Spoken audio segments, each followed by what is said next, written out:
MMA Rants and Raves, UFC 118, BJ Penn versus Frankie Edgar 2. Guys, let's talk about this fight. This fight was basically a repeat of the first fight. But in addition to that, we saw a more aggressive, more take-it-to-your-opponent type of style by Frankie Edgar. He was utilizing more of his wrestling ability and doing something with it. And that surprised a lot of people because one of his takedowns was really with authority. He just lifted Penn up and slammed him down. Let me tell you something. Penn is the bigger, stronger guy, but this guy is a lot stronger than he looks. And he proved it in this fight. Now, I wanted to make a point here, guys. If you look at the first fight and the second fight, and there's a lot to look at. These fights both went 5 rounds. You saw most of the fight, especially in the stand-up. It was Penn trying to time Edgar, and he was not able to do so. Edgar's just too fast, his head movement is too quick, his footwork, he's going from one stance to another. I mean, you could just lose your cardio just trying to watch this guy. He's just so fast, it just makes your eyes tired watching him. So how are you going to time him? And if you look throughout Penn's career, he was always known for his legendary takedown defense. If you look at him against lightweights, the best, guys that are bigger and stronger than Frankie Edgar, very difficult time taking him down. And it makes sense. He has great balance. He has great flexibility in his limbs, especially against the cage. He just is really good and very difficult to take down. But Edgar was just taking him down time and time again. So it's a lot of credit to Edgar. Really good wrestler. Now, what I didn't understand is that, especially what happened after the first fight, why was Penn so determined to have this fight standing up? I just couldn't understand it, guys. Maybe you can explain it to me. I mean, after watching the 2 fights, why would you want to stand up with Edgar? He's so quick, so difficult to time, and a really good boxer.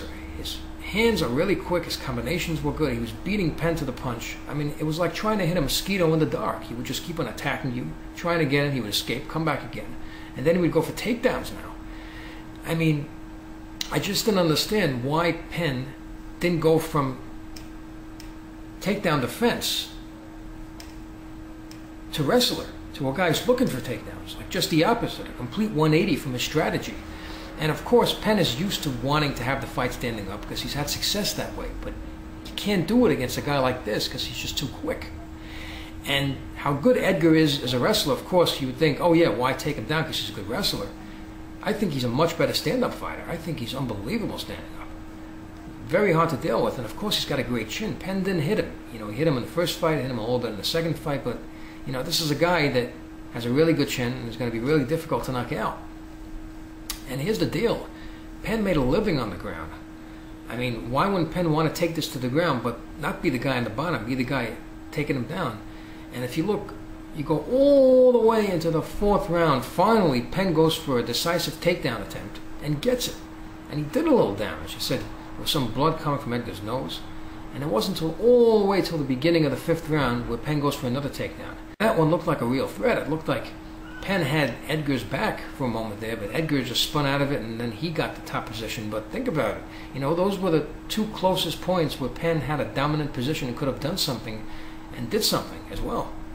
So I just didn't understand what Penn's strategy was. I mean, if I was Penn and I was fighting this guy a second time, I would look more of a tape with a guy who beat Frankie Edgar, and his name is Gray Maynard.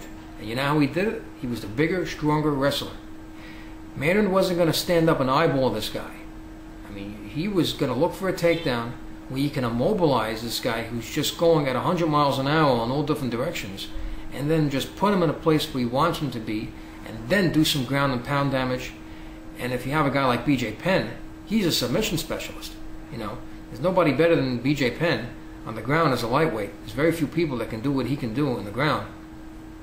And I just didn't understand why he didn't do more of what he did at the beginning of the 4th and 5th round. I didn't understand why he didn't go for more takedown attempts. So that surprised me, guys. But anyway, let's talk about this kid, Frankie Edgar. And this guy's a really good fighter. I mean, he's going to pose matchup problems for a lot of guys. He's really quick, excellent stand-up, and then he's a really good wrestler. So the question is, what do you want to do with this guy? You want to stand up with him? It's going to be really difficult to catch him. If you do, he's got a great chin. And then he's a great fighter on the ground. I mean, there were positions where Penn couldn't even get any submission holds on him. From the top, from the bottom, it was difficult. So he has a very good ground game. I mean, a very, very well-rounded fighter right here. And now that he defended his title, the lightweight division no longer has this unstoppable force like you have with GSP in the welterweight division, like you have Anderson Silva in the middleweight division. The lightweight division is just wide open right now. There's a lot of guys that are doing well. I mean, especially you have Gray Maynard now. It's interesting what happened with his fight, because now you're not going to need a matchmaker to figure out who's going to be facing Frankie Edgar now. I mean, this is the fight to come. These guys fought each other. You had Maynard being the victor. He gets his title shot. And now you have Frankie Edgar, the defending lightweight champion. So that should be really interesting. Frankie Edgar just blew me away. Guys, I was blown away by this guy. I mean, I've watched BJ Penn for many years, and I've seen this guy fight. I mean, his takedown defense is legendary. There were guys, like I said, bigger and stronger than Frankie Edgar that have not been able to take this guy down. And this guy got some takedowns. I mean, he was taking down BJ Penn many times with ease and with authority, like I said earlier in the fight and during the fight. And then, of course, he's got this excellent stand-up. So he is a really, really good fighter. I mean, very impressive Frankie Edgar. Really good fighter. And it was a great fight, you know, very, very interesting to see these guys with their two different styles. So I'd like to know what you thought about the fight and all the other fights on UFC 118. Please leave your comments below the video, rate this video, and subscribe. And thank you for tuning in.